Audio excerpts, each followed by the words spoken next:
inherently evil. No other racial group is maligned in Australia or other Anglophone countries the way that Anglos and white people in general are. Actions such as the stereotyping or racial profiling of non-white people are currently considered to be unacceptable in Western societies. Meanwhile, the same people who promote this view often insist that all white people are responsible for every sin committed by their ethnic kin. In Australia, the negative portrayal of Anglo-Australians in the nation they created entered the school curriculum long ago. The media excuse verbal abuse of Anglos as if it's understood that whites are contemptible. Noel Pearson is a Queensland Aboriginal leader who is popular with the multicultural establishment. He has a reputation for crude Anglophobia. For example, in 2012, he was reported accusing government officials and a female journalist to their faces of being, quote, fucking racist white cunts. Some commentators took exception to the crudity, but not the racism. Marsha Langton, who is a professor of Indigenous Studies at Melbourne University, sprang to Pearson's defence by explaining that harsh epithets are a normal part of Aboriginal English, serving as exclamation marks. In the same comment, she demonstrated the Anglophobic component of her thesis by sneering at, quote, the Anglo preference for supercilious politeness. The comment was published without apology by the Weekend Australian. One of the most pernicious examples of Anglophobia came in 1993 from Colin Tatz, who was born in 1934 and died in 2019. He was a professor of politics at the University of New England. Tatz, himself an immigrant, was part of the campaign to criminalise racist speech. He began by rejecting the, quote, often absurd screech about free speech. He then revealed his underlying motive to be a condemnatory attitude towards the ethnic views and history of Australians when he said, quote, we are fundamentally a racist society with an appalling history that includes genocide.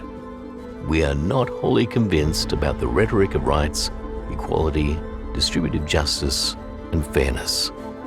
Perhaps consciously or subconsciously, we want to preserve the right to not only feel what we feel about Aborigines, but then to act on such feelings legitimately, unquote. Presumably, when Tatz attributed this vileness to we, he was not genuinely pleading guilty or identifying with the nation. He was blaming others, the masses, the Anglo-Australians. Cultural Marxist vilification of white Australia has often come from institutions captured by the radical left. For example, in 1981, a team from the Soviet-penetrated World Council of Churches spent 2 weeks visiting Aborigines before pronouncing as fact that social Darwinism had become grafted into white culture. This ideology showed its racist potential when Europeans encountered native peoples. Racist social Darwinism, according to their report, is part of white culture.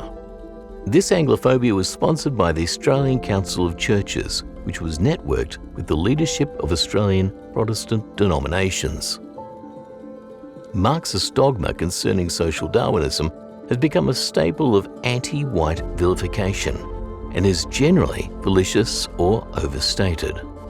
In the present example, it is difficult to see how Darwin's Origin of Species, published in 1859, could have influenced colonial attitudes for the preceding 7 decades of settlement beginning in 1788. Vilification of white people as evil has reached epidemic proportions in the United States. The New York Times, perhaps the most influential newspaper in that country, supports the 1619 Project, which defames Anglo-Americans. The author of the project is Nicole Hannah-Jones, an African-American journalist who declares that, quote, the white race is the biggest murderer, rapist, pillager, and thief of the modern world, unquote.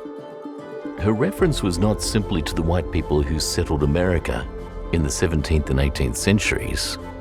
She added that, quote, descendants of these savage white people pumped drugs and guns into the black community, pack black people into the squalor of segregated urban ghettos, and continue to be bloodsuckers in our community," unquote.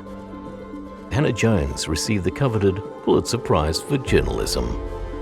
Anglophobia is sponsored not only by big media, but by the universities and elements of the corporate world. For example, in a case of institutional Anglophobia in the US in 2021, Coca-Cola required its trainees to complete online lessons in how to, quote, "try to be less white," unquote. The lesson taught that whites are oppressive, arrogant, defensive, ignorant, apathetic, and racist. A similar lesson has been scripted into some movies produced in recent decades, including the Matrix trilogy, in which all of the villains, but few of the goodies, are Anglo-whites. In all these cases, hatred of Anglos is expressed by powerful individuals and institutions. It is an elite project. A virulent form of Anglophobia is critical race theory, discussed in sections 4 and 5 later in the text. It should be noted that this theory often amounts to the dog whistle accusation of evil aimed exclusively at white people. A recent example is provided by Dr. Donald Moss, a psychoanalyst from New York, who states in a peer-reviewed academic article in the prestigious Journal of the American Psychoanalytic Association that whiteness is a, quote, "malignant, parasitic-like condition to which white people have a particular susceptibility." Citing Sigmund Freud as a source, Moss further maintains that, quote, "parasitic whiteness is, quote, almost impossible to eliminate," and, quote, "renders its host's appetites voracious, insatiable, and perverse," unquote. And of course, whiteness is held to disadvantage non-whites.